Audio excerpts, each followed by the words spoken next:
오늘 하나님께서 주시는 말씀은 에베소서 5장 28절에서 33절까지 말씀입니다. 에베소서 5장 28절에서 33절까지 말씀입니다. 제가 봉독해 드리도록 하겠습니다. 이와 같이 남편들도 자기 아내 사랑하기를 자기 자신과 같이 할지니 자기 아내를 사랑하는 자는 자기를 사랑하는 것이라. 누구든지 언제나 자기 육체를 미워하지 않고 오직 양육하여 보호하기를 그리스도께서 교회에게 함과 같이 하나니 우리는 그 몸의 지체임이라. 그러므로 사람이 부모를 떠나 그의 아내와 합하여 그 둘이 한 육체가 될지니 이 비밀이 크도다. 나는 그리스도와 교회에 대하여 말하노라. 그러나 너희도 각각 자기의 아내 사랑하기를 자신같이 하고 아내도 자기 남편을 존경하라. 아멘. 오늘 말씀은 이제 지난 시간에 이어서 31절에서 33절도 그 문단 또 들어갑니다. 31절에서 33절까지 지난 시간에 30절까지 말씀을 드렸고요. 근데 이제 큰 문맥으로 따지면 28절에서 33절까지 다 한 주제이죠. 그래서 앞에서 우리가 이야기했던 것은 부부관계의 핵심은 뭐라고 그랬죠? 이걸 가지고 부부관계를, 그러니까 기독교인으로서 가져야 될, 그러니까 믿는 자가 거듭나 부부관계를 바라봐야 되는 관점이라고 했죠. 그래서 가장 중요한 거는 서로 진정한, 그러니까 크리스찬 부부가 되려면 누구를 경외해야 합니까? 왜냐하면 결혼 자체를 어디에서 유추해 왔기 때문이에요. 그리스도와 그 교회의 관계를 가지고 유추했으니까 이런 것은 불신자에게 꿈도 못 꿀 일이에요. 감히 결혼 속에서 하나님을 바라보고 하나님과 교회의 관계를 통해서 내 가정을 또 생각하고 또 내 가정을 생각하면서 또 하나님께 이렇게 교회를 대해야지, 하나님을 대해야지, 이런 것은 불신자에게는 꿈도 못 꿀 일이란 말이에요. 그러니까 제가 항상 강조하는 것은 행위가 먼저 나오면 안 돼요. 교회는 행위를 얘기하는 곳이 아니에요. 교회는 믿음을 얘기하는 곳이고, 믿음은 뭘 믿는 거냐면 하나님이 이미 행하신 일을 바라보는 거예요. 그것을 믿을 때 뭐가 나오는 거예요? 크리스찬의 삶이 나오고 거기서 행동이 나오니까 우리가 정말 신중히 생각해야 될 것이 내가 열심히 살려고 하는 게 도덕인지 믿음인지를 구별해야 돼요. 우리는 복음을 받아야 된다고요. 생명은 행위에서 나오는 게 아니라 복음에서 나오고, 복음이 내 안에 역사할 때 크리스찬의 삶이 나오는 건데, 우리는 지금까지 교회들이 율법주의도 많았고, 그리고 복음이 불분명하니까 그게 복음이 아니라 그냥 도덕인 거예요. 윤리고 도덕인 거예요. 그리고 자기의고 자기 열심인 거예요. 근데 그 안에서는 하나님이 요구하시는 삶이 나올 수가 없어요. 그래서 정말 잘 살기를 원한다면 우리는 교회를 향해서 이걸 외쳐야 돼요. 먼저 믿으시오. 먼저 믿음으로 하나님 말씀을 깨달으시오. 하나님을 바라보시오. 그래서 성경에도 그랬죠. 온전케 하시는 것이 도덕이라고 그랬습니까? 예수라고 했습니까? 온전케 하시는 이인 예수를 바라보라. 우리나라, 특히 우리나라는 두 가지 이런 게 많이 세요. 샤머니즘. 그래서 교회도 샤머니즘화되어 있다고요. 그리고 윤리도 모든 것들이 다 유교적이어서, 그죠? 조선 왕조 500년을 이어받은 거 아니겠어요? 유교적인 것으로 교회와도 여전히 살아가는 거예요. 근데 유교적인 거하고 세상적인 의미에서 윤리 도덕은 기독교 윤리는 아니에요. 다른 거라고요. 같은 걸 얘기하는데 전혀 다른 내용으로 살아가는 거라고요. 가정에도 하나님이 계셔야지, 하나님이 없이 유교적인 사상이 들어오면 거기는 하나님이 얘기하는 가정이 될 수가 없어요. 항상 우리가 자기를 그래서 그리스도와 함께 죽어야 돼요. 믿는 것을 쉽게 생각하지 마세요. 거듭나야 된다고요. 거듭나는 건 정말 하늘의 초자연적인 생명이 내 안에 생긴 거예요. 이전에 보지 못하던 거를 바라보고 사는 거라고요. 그래서 그거는 세상에 있는 도덕 가지고 할 수가 없어요. 거듭나야 한다. 그건 믿어야 되는 거예요. 하나님 말씀의 내용이 들어와야 되는 거고 수용이 돼야 되는 거예요. 그래서 거듭난다는 것은 성경은 그렇게 표현했다고요. 거듭나고 용서받은 거를 언약의 표로서 이렇게 해준 게 뭐죠? 그게 세례잖아요. 그래서 우리 김현성 성도님은 소중한 분이에요. 우리 교회에서 세례 받은 사람이 그러니까 소위 그 성인 세례를 받은 분이 많지 않아요. 거의 유아 세례고요. 입교를 한 거예요. 우리 주은이 가은이도 가은이는 여기서 유아 세례 받았지만 그래 우리 김현성 성도님은 우리 지금 아마 성인 세례가 2호인가? 그렇죠. 되게 우리 교회에서는 경산한 거죠. 예, 성인 세례가 희귀하다고요. 얼마나 소중한지 몰라요, 저는. 근데 그 세례가 표하는 게 뭐죠? 세례가 로마서 6장 가면 뭐죠? 그리스도와 함께 죽고 그리스도와 함께 사는 거를 표하는 의식이라고요. 성화는 뭐죠, 그럼? 성화. 성화도 똑같은 거예요. 성화를 몰티피케이션, 비비피케이션 그랬어요. 몰티피케이션이 뭐냐면 죽는다는 의미예요. 비비피케이션이 뭐죠? 산다는 의미예요. 그 비타 500 이거 있죠. 비타가 생명이거든요. 라틴어로. 그 비타민 그러면 이제 생명 활동에 필요한 물질. 근데 비타가 생명이에요. 그 비비피케이션 하면 그 비슷하잖아요. 산다. 생명이다. 죽는 건 뭐냐면 몰티피케이션. 그러니까 성화가 뭐냐면 날마다 사도 바울이 얘기했던 게 뭐죠? 날마다 나는 죽노라.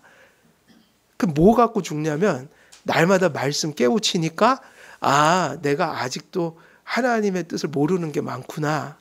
아직은 역행된 삶을 내가 가지고 있구나. 그거 언제까지 그러고 살아야 되나요? 죽을 때까지요. 그게 축복이에요. 그게 없는 게 죽어 있는 거라고요. 그러니까 하루하루 우리는 죽일 게 있고 또 살아나야 될 게 있어요. 근데 죽는 것도 사는 것도 신나는 일이에요. 자꾸 사람들은 죽는다는 건 부정적으로 여기고 그게 마치 내가 이를 바득바득 불면서 죽일 수 있는 것처럼. 근데 그 죽인다는 것이 바로 그게 믿음을 모르기 때문에 자꾸 그걸 힘들어하는 거예요.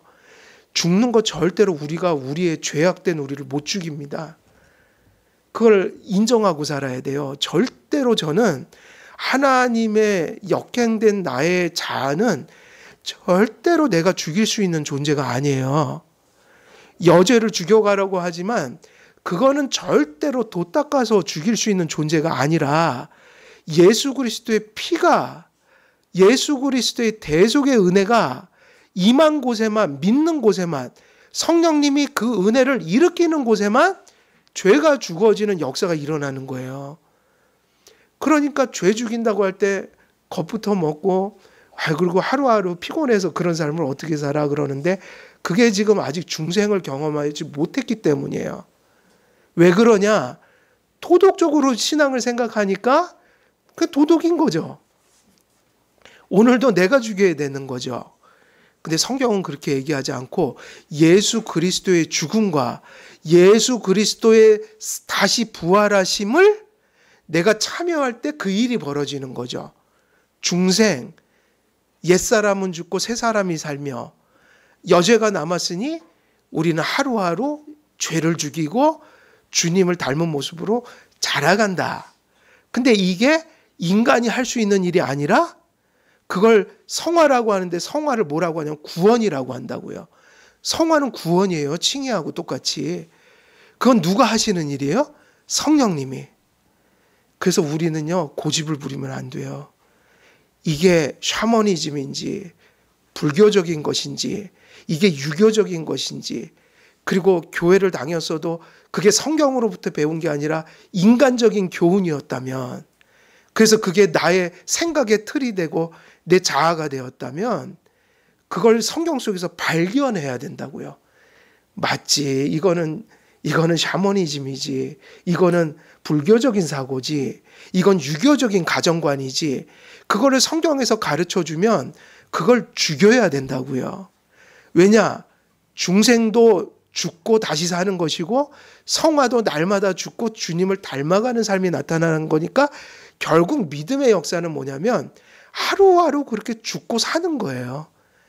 오늘도 조금 깨우치고 또 하나님 뜻이 아닌 거는 발견하고 그러면 하나님의 은혜가 내 인격 속에서 일어나서 물론 내가 버리죠. 내가 노력하고.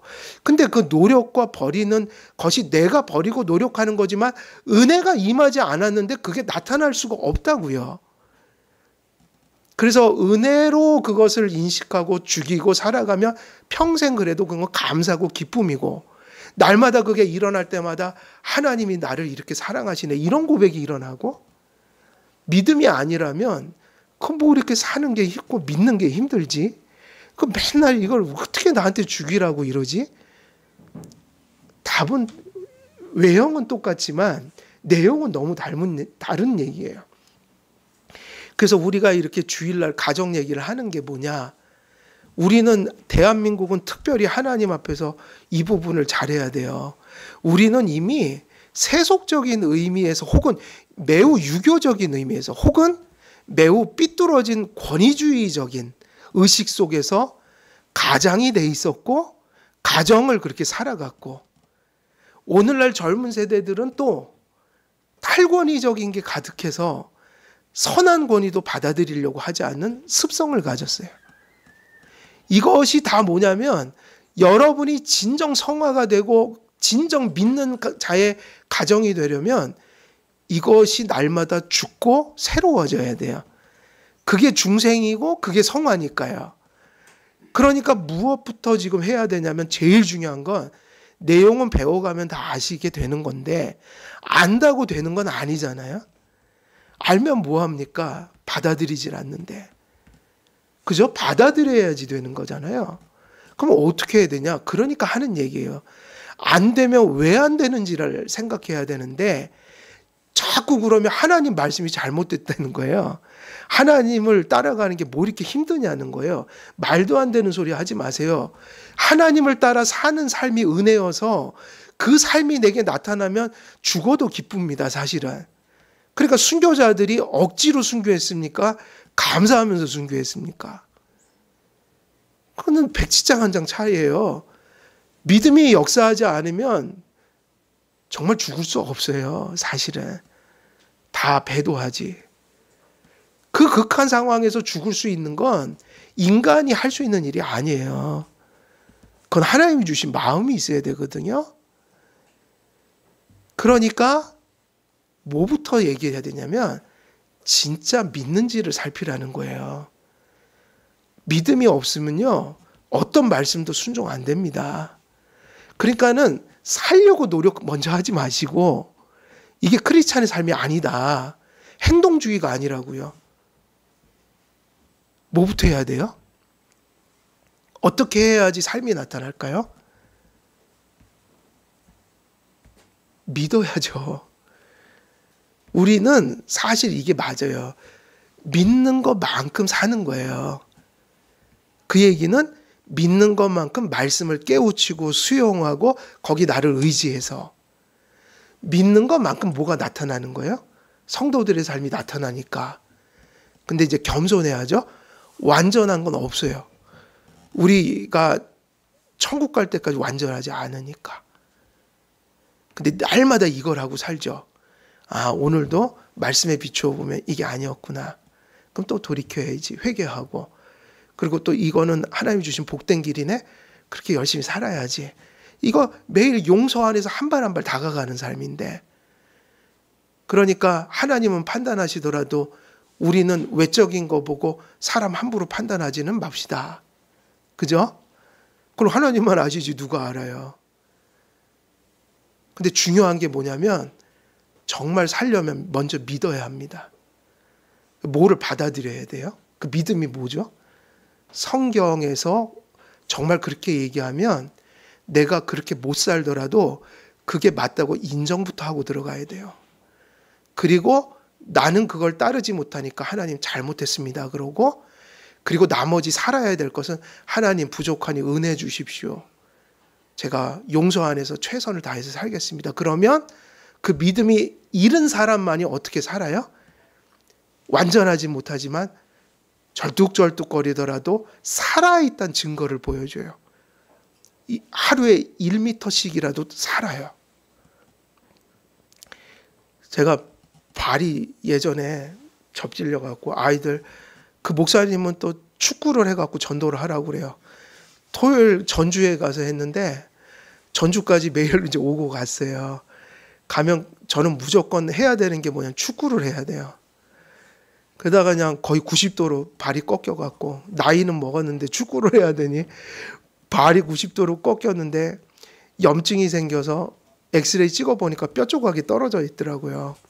인대가 이제 망가졌는데 그래갖고 제가 목발을 짚고 2개월 정도는 기부스하고 다녔는데 그때 기부스하고 이제 또 전주로 가야 되니까 가려면 면목동에서 7호선 타고 사가정역에서 그 이제 지하철 타고 고속터미널까지 목발 짚고 가야 되고 거기서 또 하고 가야 되는데 7호선이 에스컬레이터가 있는 데가 있고 없는 데가 있어요.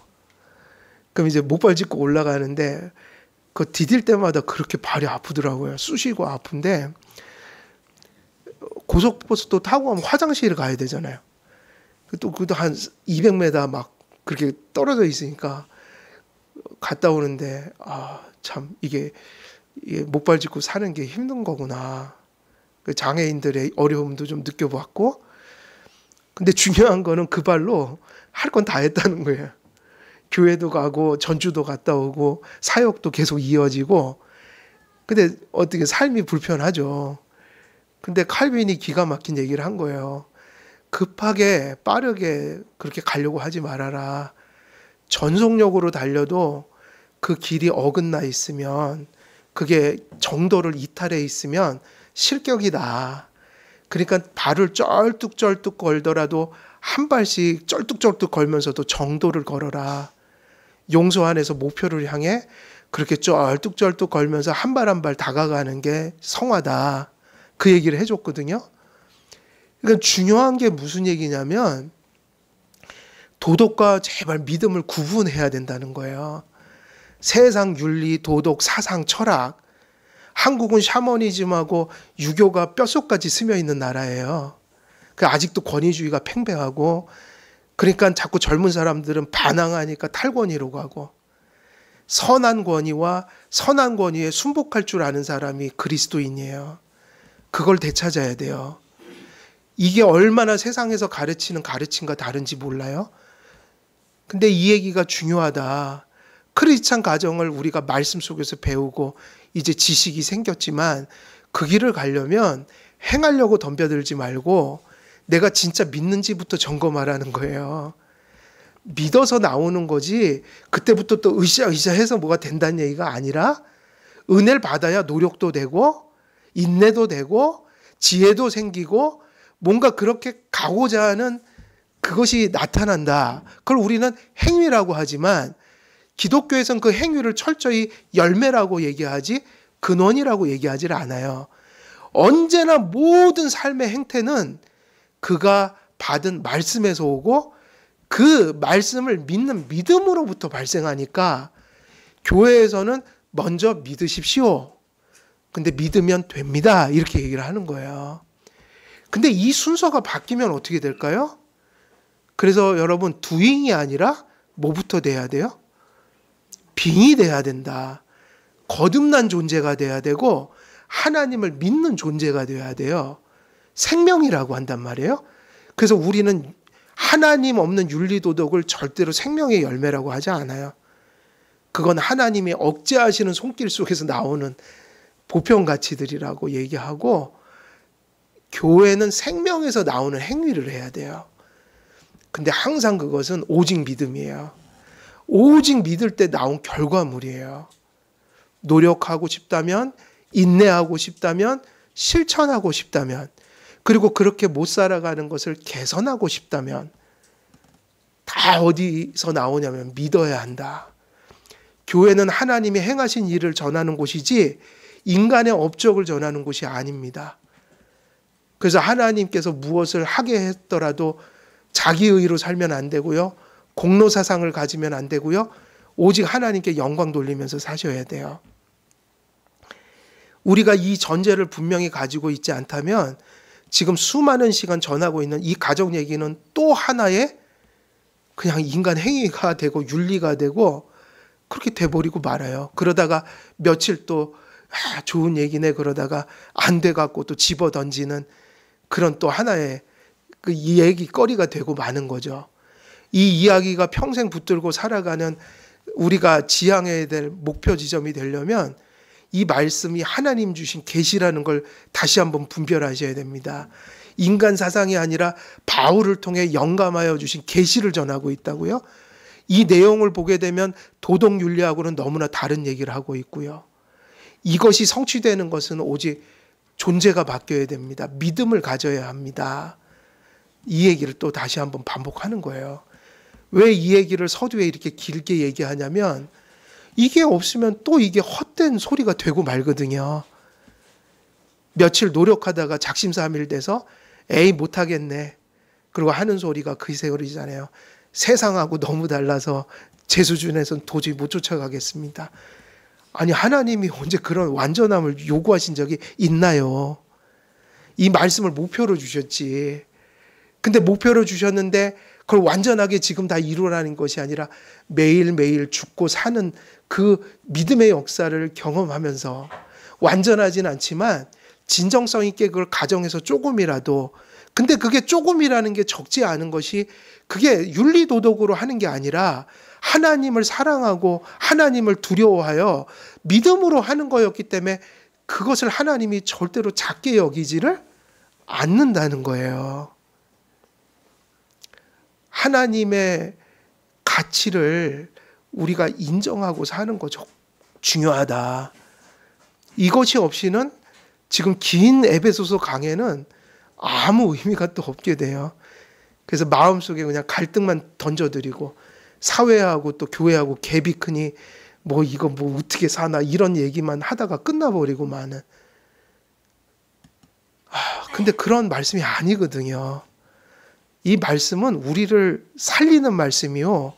살아있는 자가 또 마땅히 살아가야 될 지향점이란 말이에요. 그러니까 자꾸 도덕윤리로 생각하지 마시고 뭐로 생각하라는 겁니까? 믿음을 가지라는 거예요. 열매가 맺혀지지 않는 이유는 한 가지밖에 없어요. 믿음이 없기 때문이에요. 아니면 믿음이 너무나 지금 말할 수 없이 피폐해져 있거나. 그러니까는 행위로 해결하려고 그러면 안 되고. 그래서 지금 많은 신학자들이 잘못 가잖아요. 교회가 자꾸 이제 타락하니까 이제 또 율법주의를 쳐들고 나와요. 윤리주의를 가지고. 행위를 어떻게 행위로 고칩니까? 복음으로 고치지. 그래서 행동주의는 교회에 있어서는 안 돼요. 완전주의, 행동주의, 율법주의 이런 거. 행위를 자랑하는 교회. 그래서 행위가 안 되면 행위를 가지고 해결하려고 하는 교회. 아닙니다. 복음입니다. 믿음입니다. 은혜입니다. 이것이 없이는 어떤 사람도 크리스찬의 삶을 나타낼 수가 없어요. 그래서 우리가 이 사실을 다시 한번 가슴에 다시 한번 깔아놓고 또 가정 얘기로 돌아가자. 그래서 31절에서 33절 보게 되면 여기서는 이제 앞에서 우리가 얘기했던 것이 결국 무슨 두 가지 주제가 나왔었죠. 30절에서는 자기 애하고 무슨 얘기를 하나 더 가져왔어요. 한 몸이라는 개념. 그래서 이웃 사랑하는 건 자기 애처럼 사랑하라고 그랬잖아요. 나를 사랑하는 것처럼 이웃을 사랑하라. 근데 부부 사랑은 이걸 넘어 있다. 그냥 나처럼 사랑하는 것이 아니라 그 일반 이웃들이고요. 그냥 그 사람의 운명이 내 운명이고 그를 사랑하는 게 나를 사랑하는 거고 그가 망가지면 나도 망가지는 거.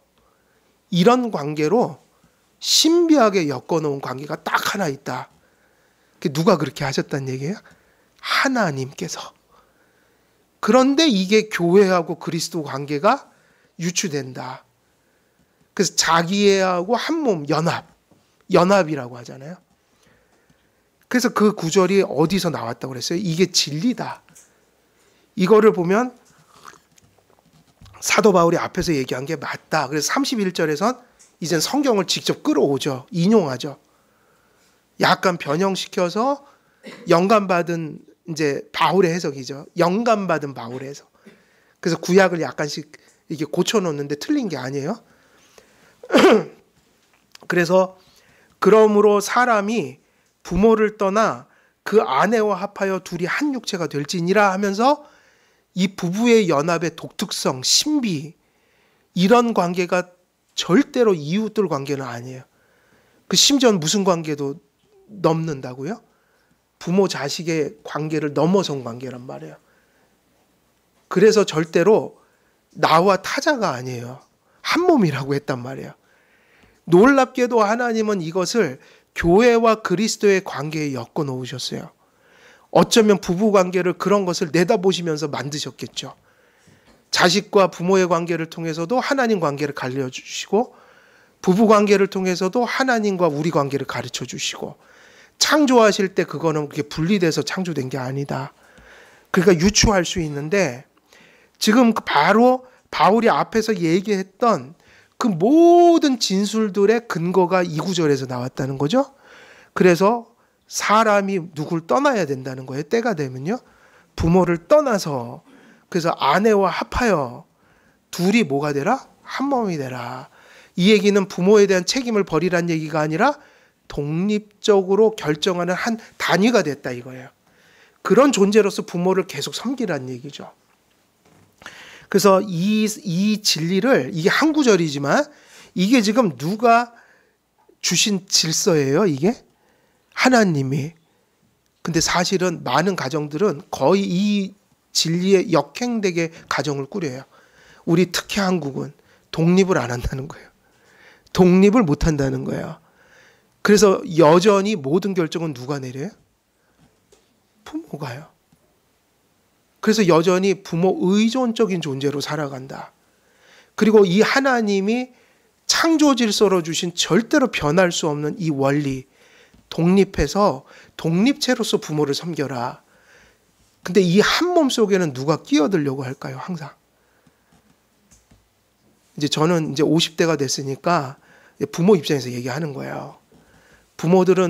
자녀들은 부모를 공경해야 되지만, 부모님들은, 그러니까 저 같은 사람이 이제 우리 주은이를 시집 보내면, 가은이를 시집 보내면 그 사이에 개입하려고 하면 안 된다고요.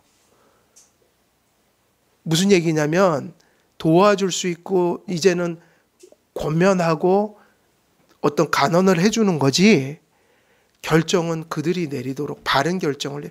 그러면 이게 중요하죠. 그래서 그 사람들이 결혼하기 전까지 교육이 중요한 거예요. 내가 언젠가는 그 아이들이 독립적으로 살아가야 될 때가 있잖아요. 윤리적으로, 육체적으로, 신앙적으로. 그러면 결혼하기 전에 우리는 뭐를 이미 끝내놨어야 되는 거예요? 교육이요. 그래서 그 다음엔 개입해서 하는 게 아니라 그 아이들이 부모가 그동안에 결혼하기 전까지 가르쳤던 도덕, 윤리, 살아가는 지혜, 그리고 신앙, 거기까지 결혼하기 전까지 정말 소진해서 다 가르쳐주고 그 다음에 이제 하산해라 이래야 되거든요. 그러면 우리는 그 아이들이 우리가 가르쳐준 거로 자랐을 거 아니에요. 그게 잘 되어 있어야 부모가 바라는 모습으로 그 아이가 독립해서 살아갈 거 아닙니까? 그런 윤리의식으로, 신앙의식으로. 그러니까 언제까지 그걸 열심히 하려고 그러고 언제는 딱 놔야 돼요? 어떻게 해야 될까요? 시집 장가 가기 전까지 최선을 다해서 아이들을 가르쳐야 합니다. 그리고 자녀들은 시집 장가 가기 전까지 부모가 하는 말에 귀를 기울이고 배워야 합니다. 왜냐하면은 학교에서 가르쳐 주는 게 있지만 학교는 모든 걸 가르쳐 주지 않아요. 그래서 인간이 되는 건 가정에서 가르치는 거예요. 도덕과 윤리도 누구의 영향을 가장 많이 받는다고 봐야 돼요? 부모요. 살아가는 지혜는요. 육신을 어떻게 관리하면서 살아가야 되는 것까지. 그러면 이게 지혜예요? 언제까지요? 그럼 그때는 안 해놓고 또 시집 가면 간섭하고. 그러면 안 되고요. 딱 그러고 살아야 됩니다. 내 소명은 쟤네들이 의존해야 되는 나이가 그때까지니까 그때까지는 열심히 하고 그리고 너희들도 좀 배우고 순복해라. 근데 시집 장가 가면 이제 그때부터 미안하지만 무슨 일 있으면 자꾸 나한테 와서 이러지 마. 근데 속으로는 그렇게 흐뭇해하는 거예요. 그래도 내가 가르쳐준 대로 사네. 내가 아마 얘기하려고 하는 걸 쟤네는 생각하고 있을 거야. 그 지혜로 헤쳐가는구나. 근데 그것을 바로 언제까지 해야 되는 거예요? 시집장가 가기 전까지. 그러니까 그 영화는 정말 잘 만들어 놓은 거예요. 취권 같은 거 보면 스승이 별짓 막 괴롭히다가 딱 이제 20년 되면 하산하거라. 그러면서 막 내쫓아요. 이제 지가 알아서 다 해야 되고 나중에 스승을 구하러 오죠. 스승은 이제 힘이 빠졌잖아요. 사실 부모는요 공경해야 돼요. 왜냐하면 이제 어린아이가 돼가고 힘이 빠지고 의존적인 존재가 되니까 본인들 기저귀 다 갈아줬으니까 부모님이 용변 못 가리면 이제 기저귀 좀 많이 갈아드렸어요. 우리 어머니 여자분이지만 제가 다 갈아드렸어요. 집사람하고 같이. 부모님이 갈아줬잖아요. 우리도 좀 갈아드려야죠. 근데 그거를 잘하라는 거죠. 그 얘기가 아니다. 부모에게 공경하라는 얘기가 지금 이것을 하지 말라는 얘기가 아니라는 얘기예요. 제 말은. 그러니까 어떻게 해야 되냐면 사람은 부모를 떠나야 되는 시점이 있고 부모는 떠나 보내야 되는 시점이 있는데 엄밀히 얘기하면 왜 그렇게 잘 키웠는가? 떠나 보내려고요. 어떤 한 놈을 위해서, 한 여자를 위해서 그 아이들에게 좋은 남편 되게 하고 좋은 아내 되고 둘이 한 몸 제대로 이루라고 그동안에 그렇게 가르치고 우리가 소진해서 키운 거예요. 그게 하나님 섭리였다. 순리였다. 그러니까 손해보는 게 아니다라고 생각해야지. 떠나보내면서 손해봤네 그러고 어떻게 떠나보내나. 그게 아니라 원래 그거 위에서 우리가 그 아이들을 키운 거예요. 그게 뭐냐? 하나님의 순리, 하나님의 섭리에 복종하려고. 그게 뭐냐면 그러므로 사람이 누굴 떠나? 부모를 떠나 그 아내와 합하여 그 둘이 한 육체가 될지라.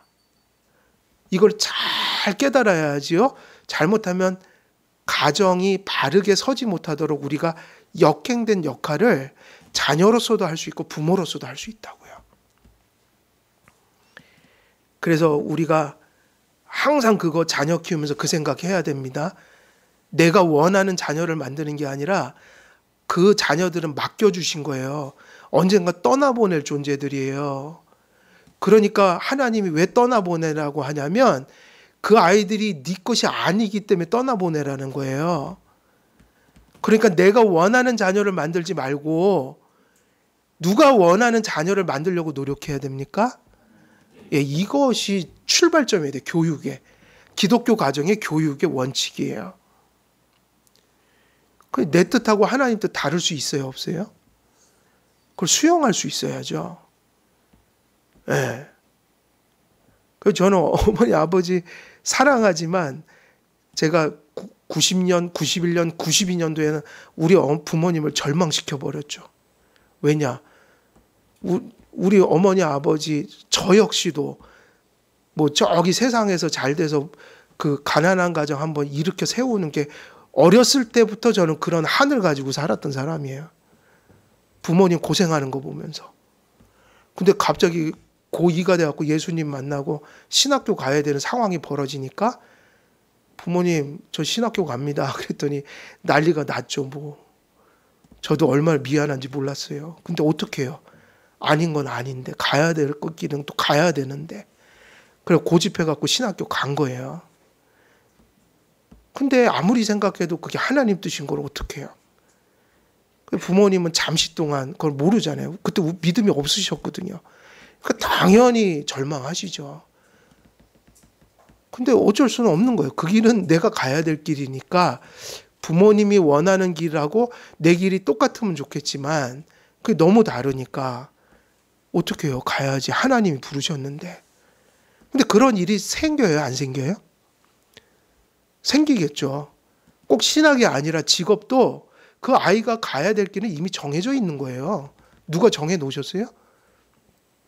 그러니까 직업 소명이라고 부르죠. 직업도 다 부르신 대로 산다. 타고난 대로 산다. 근데 왜 그거를 우리가 결정해 놓죠?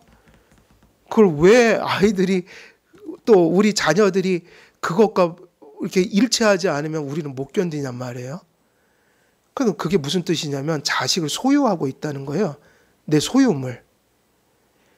자식은 소유물이 아니라 맡겨놓은 존재예요. 그러니까 부모도 그걸 발견해 주는 역할이지 결정하는 역할이 아니라고요. 이게 참 힘든 거예요, 오늘날. 또 옆집에서 뭐 하면 또 다 이렇게 따라하고 싶으시죠? 옆집에. 근데 그게 아니라고요. 개인생은 개인생이지. 옆에 있는 누구, 철수, 뭐, 영희. 아유, 죄송합니다. 제가 큐가 생각나서. 아유, 죄송합니다. 저 의식 안 했습니다. 요즘에는 저희 텔레비에서도 동군이 많더라고요. 죄송합니다. 그래서 이제 뭐 다른 이름이 민수. 근데 다 달라요. 그러니까 결국은 다 떠나갈 존재들이에요. 그래서 부부가 부모를 떠나 한 몸을 이루어야 한다는 것은 명령으로 주어진 뭐라고 봐야 돼요? 창조 질서다. 그러니까 창조 질서니까 예수님 믿고 거듭나야지 이게 하나님 창조 질서라는 걸 알죠. 예, 그래서 믿음이 있어야 됩니다. 이 말씀은 창세기를 통해 전해지고 있지만 신약으로 넘어오면 또 누가 또 이것을 못 박아 놨어요. 예수님께서 마태복음 19장 5절에서 이 말씀을 또 인용하세요. 거기서 가져온 거예요. 그리고 바울이 지금 본문에서 31절에서 또 구약 본문을 또 가져왔다고요. 그래서 구약, 예수님, 사도 이거 하나님 뜻이라고 못 박아 놓은 거예요. 그러니까 분명히 사람은 언젠가는 떠나가야 한다. 떠나 보내줘야 한다. 근데 그게 성경적으로 건전한 모습으로. 그러면 가정이 잘 세워질 것이고 그런 가정이 세워질 때 부모 공경을 바르게 한다. 그러니까 유교처럼 하는 게 아니라 기독교적으로 한다. 이게 되는 거죠. 그래서 한 육체에서 그 육체가 돼야 된다고 할 때 그 육체는 영혼과 구분되는 인간의 육체적 요소를 의미하면서 그래서 이 육체가 뭐하고 구별해야 되냐면 우리의 죄성을 가리킬 때도 너희가 육체대로 살지 말아라고 할 때는 죄성이고요. 근데 우리의 이 육체 있죠, 정말 이 육체. 이것은 오장육부 이 육체는 그 의미가 아니잖아요. 죄가 아니라고요, 이게. 이건 하나님이 선하게 지은 육체예요. 그러니까 한 육체가 될 것이라고 할 때 부부가 된다는 것은 한 몸이 된다는 것이면서 단지 육체적인 연합이 아니라 어떤 연합을 다 대표해서 얘기했을 뿐이에요. 그러니까 이게 무서운 것이니까 결혼 함부로 하지 말란 얘기예요. 결혼은 한 번 하면 끝이란 말이에요. 돌이킬 수가 없어요. 그러니까는 결혼을 감정으로 하지 말고 신중하게 하시라. 그리고 감정하고 사랑이 다른 거니까 나중에 감정이 식어도 계속 사랑해야 되거든요. 그러니까 그걸 잘 생각해야 돼. 진짜 사랑하는가? 그러면 그게 무슨 얘기인가? 결혼하면 이 일이 벌어진 거라고요. 육체, 정신, 영혼, 그의 도덕과 윤리와 신앙과 이 모든 것을 이제 하나로 가져가야 되는 서로가 이제는 피할 수 없는 영향력을 끼치면서 사는 존재가 돼버리는 거예요. 그래서 그 부분에서 삐걱하면 지옥 같은 나날을 보낼 수도 있게 된다. 그러니까 신중하게 하고 단지 감정으로 할 것은 아니다. 이 세상에서 대학교 들어가고 무슨 직업을 좋은 데 들어가고 하는 것보다 더 신중해야 될 게 뭐다? 결혼이다. 나머지는 나중에 하면 되잖아요. 그죠? 또 잘못 가면 또 다른 데로 옮길 수도 있잖아요. 그래서 그거는 절대적인 게 아니라 또 하면 되는 거예요. 근데 결혼은 어때요? 한 번의 선택이 그의 운명을 결정하는 거라고요. 그러니까 결혼할 때 그것도 조심하셔야 돼요. 완벽한 사람은 또 없다. 그러니까 내가 저 사람의 부족함도 다 감당해야지, 이 정도는 돼야지 결혼하셔야죠. 요즘에 아주 웃기대요. 조건만 따지고 얘기하는 거 보면 다 저 사람이 완전해야 돼요. 이런 사람이 이상형이래요. 이상형 없어요. 그러니까 신중하게 생각하고 저기까지구나 저 사람이. 그러면 그 나머지는 내가 또 감당하고, 그리고 어떤 희생이 따르더라도 그 다음부터 내가 그걸 감수해야지라는 결단하고 결혼하는 게 결혼이라고요. 근데 요즘에 그거 하나 없이 결혼해요. 되게 무서운 얘기예요. 그거 다음에 어떻게 살려고 좀 겁나더라고요, 저는. 그래서 한 육체가 된다는 건 정신적인 결합이에요. 육체적인 결합이에요. 영적인 결합이기도 합니다. 그리고 이 모든 것을 한마디로 얘기하면 그런 의미에서 한 존재가 되는 거예요. 불신 가정에서 신앙의 일치를 가질 수가 없어요. 칼뱅은 이런 이유로 한 육체가 된다는 것을 한 인격을 이루는 것으로 해석했어요. 단어는 이런 육체를 썼지만 그걸 가지고 뭘 얘기했냐면 한 인격을 이루게 된다. 달리 표현하면 절대로 내 혼자 살던 자아를 그대로 가져가서는 가정생활이 안 될 뿐더러 결혼하는 순간부터는 그렇게 되지도 않아요. 저 사람이 내게 영향을 주고 내가 저 사람 영향 주면서 일종의 둘은 이제 구분할 수 없는 영역이 생겨버리는 거예요. 그 되게 중요한 얘기예요. 그래서 한 인격을 이루게 된다. 그러므로 영혼의 일치, 신앙의 일치는 구속의 은혜를 받은 그리스도인 가정에 주어진 특권이며 한편으로 엄중히 추구할 소명이기도 한데, 세상에 존재하는 모든 사람과 사람의 관계 자체가 연합과 결합의 요소를 가졌나요? 안 가졌나요? 다 그런 거죠. 연합하고 교제하고 릴레이션십을 갖잖아요. 그런데 중요한 건 남편과 아내의 연합에 미치는 관계는 이 세상에 하나도 없다는 거예요. 유일한 관계라는 거예요. 그러니까 그 얘기는 얼마나 잘못된 얘기인지 몰라요. 남한테는 잘하고 저기 집에 가서는 모처럼 여기고 부부를, 그러면 그거는 있을 수 있는 일이에요, 없는 일이에요? 성경의 기준을 따지면. 사실은 무엇부터 다시 해야 돼요? 어디 가서 더 잘해야 돼요? 가정에서 먼저 하고, 그리고 거기서 가진 힘을 가지고 이제 이웃들을 해야 되는데 거꾸로 되면 그거 정말 이상한 거거든요. 그래서 저는 가끔 위인들 삶을 비판할 때가 있어요. 더 노력할 수도 있는데 위인이란 이유로, 그러니까 우리는 꼭 그걸 나누잖아요. 대의를 위해서 소의를 희생한다. 가정을 희생시키는 걸 함부로 하지 말라는 거예요. 저는 좀 거꾸로 생각해요. 가정을 먼저 살리고 그리고 나가서 애국을 하든 뭐든 좀 해라. 근데 옛날엔 너무 잔인했어요, 그게. 물론 상황도 그렇긴 했지만, 그러면 또 묻는 거예요. 그분들이 그렇게 위인전에 쓰여 있는데 그게 박수 쳐줄 일은 아니다. 그 얼마나 상황이 어렸으면 그렇게 가족들 다 버리고 갔어야 했나, 이렇게 생각해야 되고, 또 한편으로는 그분들이 또 너무 대의를 따진다고 하면서 가정을 소홀히 한 건 없나?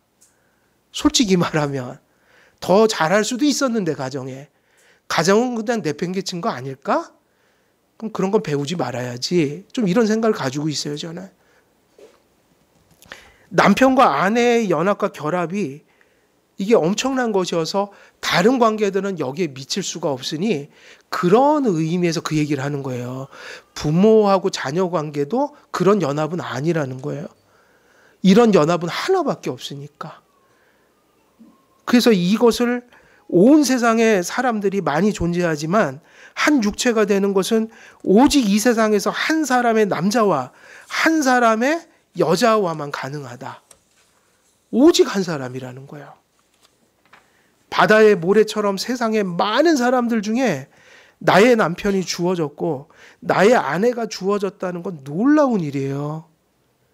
제가 결혼 전에 시를 써놨는데 거기 그런 내용이 담겨 있어요. 내 마누라는 누굴까? 어떻게 생겼을까? 지금 어딘가에는 숨을 쉬고 있을 텐데 나와 함께. 근데 사실이죠.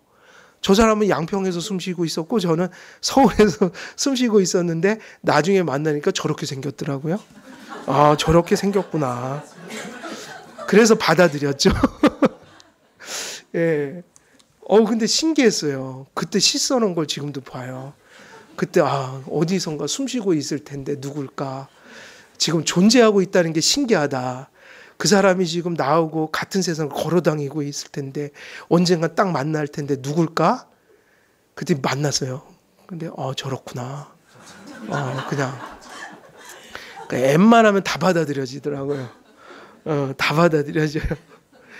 그래서 그 많은 사람들 중에 오직 한 명이 나의 남편이 되고 아내가 된 거예요. 남편과 아내의 연합은 하나님의 선택 속에 일어난 놀라운 일이에요. 그 시 속에서 써놓은 건 그 얘기죠. 하나님이 누군가를 택정해 놓으셨을 텐데. 세상에 장미가 많지만 어린 왕자가 의미 있게 사랑할 수 있는 장미는 몇 송이였어요? 한 송이였어요. 뭐 그걸 길들임 뭐 이렇게 표현을 하지만 세상에 장미가 무지 많은데 그 장미는 아니다. 예, 그 행성에 있었던 장미 있죠. 그거 한 송이 외에는 없어요. 예. 남편도 아내도 반쪽으로 존재하기에 절반이 부족하여서 서로 채워주라고 보내주셨다. 그럼 그 얘기는 무슨 얘기죠? 반쪽과 반쪽이니까 다 만나는 건 이미 몇 프로는 결여되어 있는 사람들이에요. 그 100%를 구하면 안 돼요. 몇 프로를 구해야 돼요? 50%. 근데 요즘에 보니까 다 90%는 구하더라고요. 그것도 많아요. 50%만 딱 구하십시오. 그리고 나머지 누가 채워줘야 될 부분이에요. 그 각오를 하는 게 결혼이어야 된다고요. 근데 50% 부족한 거 보고 깜짝 놀라는 거예요. 저거 누가 채워주지? 자꾸 그 소리 하니까 아내와 남편들이 어디 가서 채우려고 그래요? 그 사람한테 채워야 되는데 자꾸 다른 사람한테 채우려고 하죠. 그 책임이 있어요. 자기가 그렇게 만든 거잖아요. 50%가 부족하네? 근데 나는 못 채워주겠는걸? 자꾸 그런 소리 하니까 당신은 왜 그렇게 부족해? 왜 이렇게 못났어? 맨날 그러니까 이 여자가, 이 남자가 날 못 채워주네?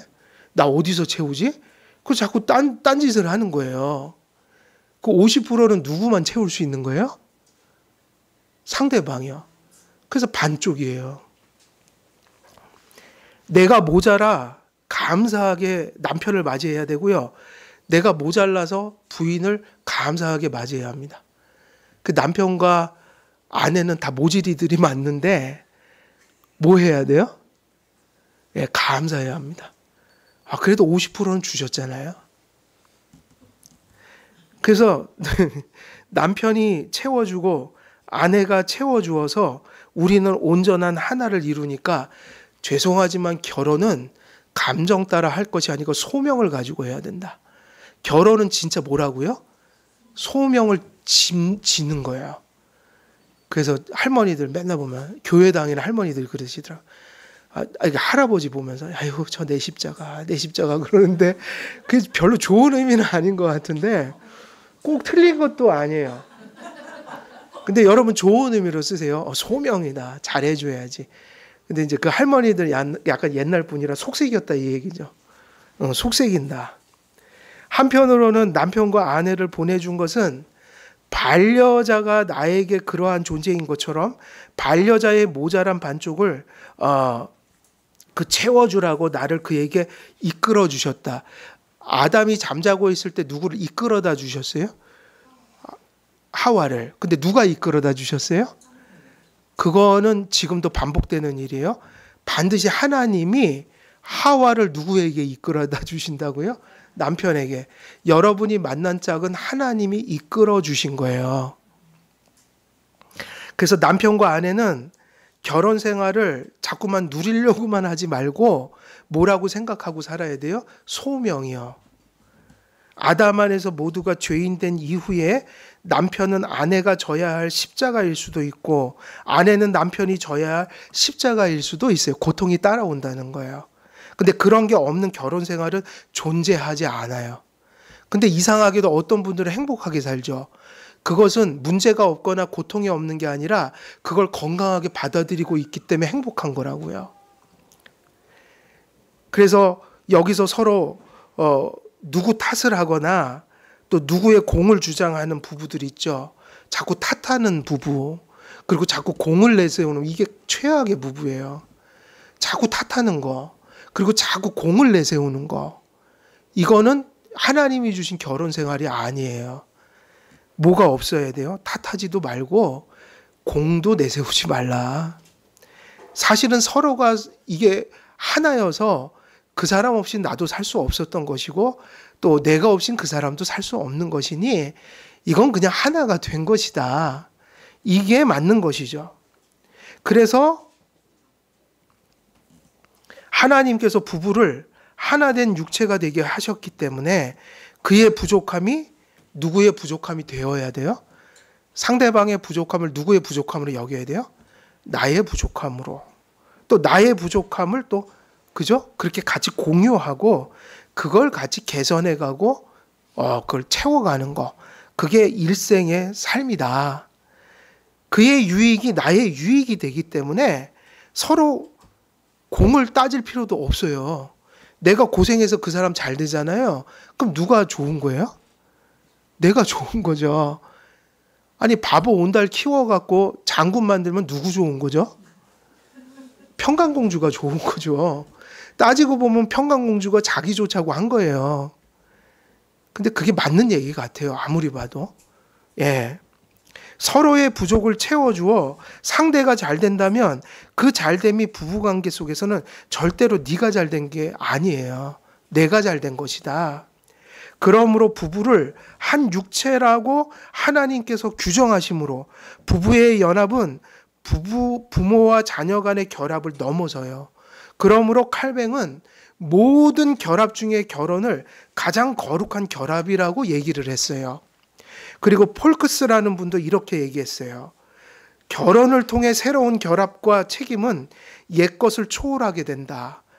효도의 의무가 없어지는 것은 아니지만, 이거 중요하죠? 없어지는 거 아닙니다. 근데 그것을 그런 모습으로 하라. 이제 가장 친밀한 관계와 가장 높은 충성은 남편과 아내 사이에 이루어지게 되며, 그러면 이게 이기적인 게 아니라 우리가 한 몸이니 우리가 존재해야, 이런 부부가 돼야 나머지 것을 할 수 있게 되는 거죠. 이웃도 섬기고 교회도 섬기고 부모도 섬기고 자녀도 섬기고. 그러니까 내가 있어야 할 거 아니에요? 근데 부부는 남이 아니라고 그랬잖아요. 그래서 부부가 먼저 서는 게 중요하다는 거예요. 그래서 부모가 이들 사이에 개입하려는 시도는 이들 관계를 위태롭게 할 뿐이다.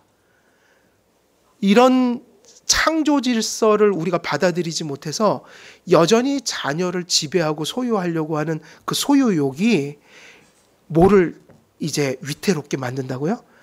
그건 자녀의 가정을 어떻게 할 수 있다는 얘기예요? 위태롭게 할 수 있다. 남편과 아내의 입장에서는 부모를 떠나는 일이 일어나야 되고, 부모의 입장에서는 자신들의 자녀에게 대한 권리를 뭐 하는 일이 있어야 돼요? 포기하는 일이 있어야 된다. 그게 언제요? 지금은 아니고요. 가은이한테 그렇게 하면 큰일 나요. 주은이한테도 아직 아니에요. 이제 결혼할 때 확실하게 떠나보내십시오. 독립체로 인정해 주라는 얘기예요. 하나님께서는 한 남자와 한 여자가 한 육체가 되는 전제를 부모를 떠나라고 표현으로 그렇게 말씀하셨습니다. 그런데 오늘 시간이 이제 다 됐어요. 그래서 오늘 여기까지 말씀 전하고 또 다음 주에 이어갈 텐데, 오늘은 여기까지 하도록 하겠습니다. 그래서 오늘 31절은 지금 계속해서 부부관계를 통해 교회와 또 그리스도의 관계를 얘기할 때, 이 유추를 해올 때 근거 구조를 어디서 가져온 거죠? 그것은 성경 창세기 말씀에서 가져왔는데, 그 말씀이 오늘 31절에 재인용되고 있다. 그러니까 결국 이 말씀을 우리가 해석을 해야 바울이 어떠한 의도로 그리스도와 교회 관계를 전하는지를 또 이해할 수 있는 것이고, 또 본연의 주제로 간다면 우리가 가정에 있어서 그 결혼을 어떻게 바라봐야 되는지를 기독교 윤리로서 실제로 우리가 취할 수 있는 상황이 되니까 이 구절을 말씀은 되게 중요한 거죠. 이것이 바로 우리가 부모와 자녀 관계 혹은 결혼에 있어서 기준으로 삼아야 될 창조 원리예요. 그래서 오늘 이 말씀을 보면 건강한 의미에서 부모를 버리거나 함부로 대하는 게 아니라 건강한 의미에서 어떻게 부모를 떠나고 또 어떻게 자녀들을 떠나보내며 거기서 독립된 한 가정을 이루어 또 어떻게 건강한 부모 공경이 일어나야 되는가, 그거를 지금 이 말씀은 많이 우리에게 통찰력을 주고 있는 거죠. 자녀들도 이 말씀을 깨달아야 되고 부모들도 또 잘 깨달아야 자녀의 부모 사랑이 어떻게 보면 하나님 안에서 건강하게 이렇게 정립돼 갈 수 있는 거죠. 그래서 많은 가정의 문제들이 여기서 삐걱하면서 일어나는 문제들이 많다. 자녀들이 부모를 공경 안 하는 거, 또 부모들이 자녀들에게 좀 잘못된 방식의 어떤 부모 사랑을 또 표현할 때 일어날 많은 문제들이 있다는 거예요. 그래서 바울은 크리스찬 가정이 세상의 빛과 소금이 되어야 하니까 지금 이런 말씀을 통해서 하나님 앞에 자녀들이나 부모님들이나 진정한 의미에서 행복한 가정을 이루기를 원하는 하나님의 뜻을 지금 전하고 있다. 요 정도 말씀으로 좀 정리를 하면 되지 않을까 싶습니다. 우리 한길교회 성도님들 이 말씀 믿음으로 받아 또 여러분의 가정 속에 잘 적용하여 건강하고 행복한 가정 또 세워 나가시기를 우리 주 예수 그리스도의 이름으로 간절히 축원드립니다. 살아계신 하나님 아버지, 오늘도 가정이 어떻게 서야 할지 주님의 계시를 따라 우리에게 또한 가르쳐 주셨사오니 그 말씀 믿어지게 하시고 또 그 내용들이 깨달아지게 하시며 우리의 가슴 속에 은혜를 충만히 부어주셔서 비록 부족할지라도 그 말씀을 향하여 또 붙들고 의지하여 살아가는 삶의 실체가 나타날 수 있도록 하나님, 우리 한길교회 모든 성도님들의 가정 그리고 모든 성도님들의 심령 붙들어 주옵소서. 감사드리오며 우리 주 예수 그리스도의 이름으로 기도드리옵나이다. 아멘.